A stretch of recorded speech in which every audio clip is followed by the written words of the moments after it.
Hello বন্ধুরা, সবাই কেমন আছো? অনামিকা লাইফস্টাইল চ্যানেলের আরেকটি ভিডিওতে তোমাদের সকলকে স্বাগত জানাই। চলো ভিডিওটা শুরু করি। অনেক দিন ব্লগ ভিডিও করিনি, কিন্তু আমার যেসব বন্ধু বান্ধবরা আছে যে তুমি আবার ব্লগ ভিডিও শুরু করো, তো তাই জন্য আবার এসছি। মানে প্রচণ্ড রিকোয়েস্ট আসছে যে ব্লগ ভিডিও শুরু করো দিদি, বা যে যেটা বলে, তো বলছে ব্লগ ভিডিও শুরু করো, হ্যাঁ ছেড়ে দিও না। তো সত্যি করি প্রচণ্ডই সময়ের অভাব, একদমই আমি সময় করতে পারছি না, যার জন্য ব্লগ ভিডিও করিনি। আর তোমরা তো বুঝতেই পারছো ব্লগ ভিডিও করাটা কতটা টাফ। তা তোমরা যারা করো তারা তো সবাই জানো, যার জন্য আমি ব্লগ ভিডিও কিন্তু একদমই ছেড়ে দিয়েছি করা। একদম সময়ই পাচ্ছি না, শর্ট ভিডিও দিতে পর্যন্ত সময় পাচ্ছি না। তো যাই হোক, বন্ধুদের প্রচণ্ডই ভালোবাসা বলতে পারো, তো তার জন্য বলছে যে চলো ব্লগ ভিডিও দাও। তাই জন্য ভাবলাম চলো আজকে একটু কষ্ট করবো, একটু ব্লগ ভিডিও বানাই। তো তোমরা অবশ্যই দেখো, ভুলে যেও না।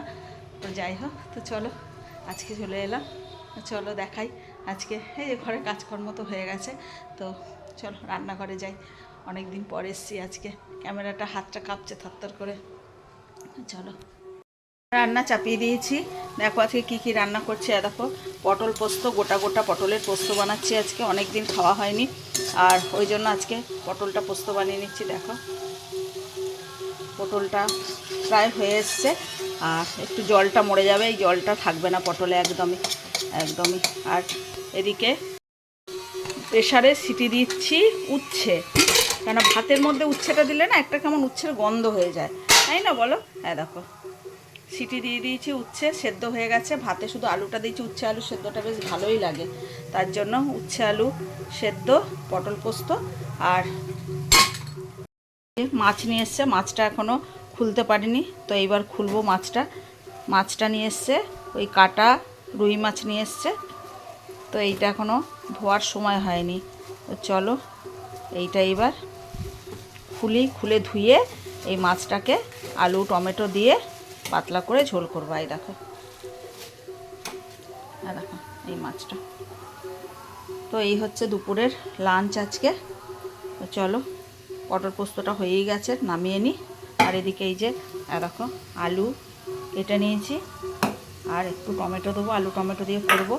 আর মিক্সিতে আদাটা বেটে রাখবো, আর রেডি করে রেখেছি আদা আর কাঁচা লঙ্কা একসাথে পেস্ট করে রাখবো। এটা এক সপ্তাহ বেশি হবে, তো একটু করে রাখি, কারণ এমনিতে বললাম না তোমাদেরকে প্রচণ্ডই সময়ের অভাব হয়ে গেছে, যার জন্য। তো চলো এটা বাটবো, বেটে তারপরে এদিকে মাছটা ধুয়ে নিই, এদিকে পোস্তটাও হয়ে গেছে, নামিয়ে নিই। তো চলো বন্ধুরা আমি এগুলো করতে থাকি। দেখো বন্ধুরা পাতলা করে মাছের ঝোল করেছি, শুধু জিরে আর একটু আদা বাটা দিয়ে। এই দেখো হয়ে গেছে মাছের ঝোলটা। তো আজকে লাঞ্চ মেনু তো তোমাদেরকে দেখিয়েই দিলাম। তো চলো এখন আপাতত রাখছি, বড় বড় ভিডিও দেব না, ছোট ছোটই দেব, তোমরা পারলে দেখো। একদম হয়ে গেছে। দেখো কাঁচা লঙ্কা চিড়ে, এই যে লাল লাল কাঁচা লঙ্কা দিয়েছি, কাঁচা লঙ্কাগুলো মাঝে মাঝে কয়েকটা লাল ছিল, তাই জন্য লাল লাল কাঁচা লঙ্কা দিয়ে দিয়েছি, তাই জন্য লালও হয়েছে। তো চলো আজকে এই রান্না। শুভ সন্ধ্যা বন্ধুরা, আজ চলে এসেছি একটু মেলা দেখতে। তো ভাবলাম যে চলো তোমাদেরকে একটু দেখাই। অনেক দিন পর বর্ধমানের শ্রাবণী মেলা চলছে, তো সেখানে এসেছি, একটু টুকটাক কেনাকাটি করব। আর ভাবলাম যে তোমাদেরকে দেখাই, একটু আমিও ঘুরি আর তোমরা একটু দেখো। তো চলে এসেছি, ক্যামেরাটাকে তাই অন করে নিলাম। তো বেশ ভালোই লাগছে, অনেক দিন পর এসেছি। বেশ অনেক প্রচুর দোকান বসেছে, আর তো মানে মেয়েদের জিনিসের তো অভাব নেই, প্রচুর জিনিস আছে। আমি একটু এই জামা কাপড়ের দোকানে ঢুকলাম, একটা ট্র্যাকস্যুট কেনার আছে আর একটা গেঞ্জি কিনবো, যেহেতু আমি এখন জিম করছি তোমরা জানো। তো যাই হোক, তা সেই দোকানে এলাম, ওখান থেকে একটা ট্র্যাকস্যুট কিনলাম আর একটা গেঞ্জি কিনলাম। তারপরে চলে এসেছি মেলার ভেতর দিকে, একটু ঘুরতে ঘুরতে এই দোকান সে দোকান করে একটু ঘুরে ঘুরে দেখছি। তবে কিনতে কিছু ভালো লাগছে না, সেই একঘেয়ে জিনিস আর কত কিনবো বলো। মেয়েও একটু বায়না করছে, তবে মেয়ের খিদে পেয়েছে, ওর আবার বাইরের খাবারটা খুব পছন্দ জানো। তো মেলায় এসে মোমো তারপর পিৎজা এইসব খাবে না, তাই কি হয়। তো চলো একটু এই দোকানপাটগুলো থেকে ঘুরে যাই। আর দুটো বালিশের কভার নিলাম। এই দেখো এই দোকানে এসেছি একটা বালিশের কভার নিতে, তো দুটো বালিশের কভার আর একটা 5 বালিশের কভার নিলাম, আর কিছু নিইনি আমি। তারপরে একটু ঘুরে ফিরে দেখতে দেখতে তারপরে এইবার যাব খাবারের দোকানে। তো মেলা এসে একটু ভালো মন্দ তো খেতেই হয় বলো, আর এইসব খাবার তো অনেকটা আমাদের বাড়ি থেকে অনেকটা দূরেই পাওয়া যায়, মোমো পিৎজা তো অর্ডার না করলে হয় না, ধরো জোম্যাটো থেকে। তো যাই হোক, চলে এসেছি এইখানে। দেখো, আমি ভুল বললাম, জোম্যাটোতে বোধহয় পিৎজা পাওয়া যায় না। হ্যাঁ, আমি আসলে পিৎজা খুব একটা পছন্দ করি না, তাই জন্য বলে ফেললাম এটা। তো যাই হোক, সরি, তোমরা জানবে ভালো কোথায় কী পাওয়া যায়। তো মেলাতে কিন্তু বসেছে, আমি বললাম আগে একটু মোমো খা, তারপরে পিৎজার দিকে যাওয়া যাবে। তো একটু মোমোর দোকানে চলে এলাম মোমো খেতে।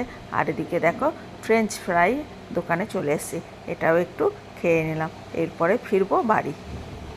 শুভ সকাল বন্ধুরা, সকালবেলায় চলে এসেছি একদম।